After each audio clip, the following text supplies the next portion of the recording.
بسم اللہ الرحمن الرحیم، حدیث نمبر 459۔ جی ہاں، جمعہ کے دن جلدی کرنا، اس حوالے سے حدیث سماعت فرمائیں اور میرے لیے اپنے لیے دعاؤں کا ثمر بنائیں اور چینل کو ضرور سبسکرائب کریں، بیل آئیکن پریس کریں۔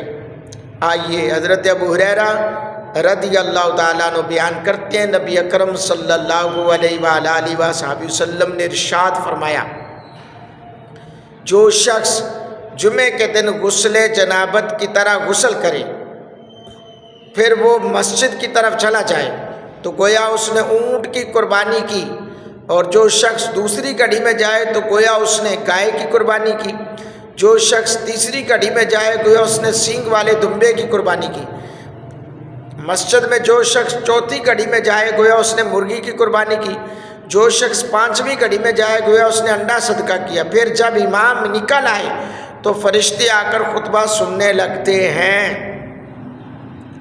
اللہ اکبر۔ حضرات کرام قدر، نبی پاک صلی اللہ علیہ وسلم کے غلاموں، یہاں پہ یہ جو درجہ ہے، ثواب کا درجہ ہے، حضرت ابو ہریرہ رضی اللہ تعالیٰ عنہ کا بیان ہے۔ حضور علیہ السلام نے فرمایا، جو شخص جمعۃ المبارک کے دن غسل کرے، جیسے جنابت کا غسل کیا جاتا ہے، پھر پہلے مسجد میں جائے تو اسے اتنا ثواب دیا جاتا ہے گویا اس نے ایک اونٹ کی قربانی کی۔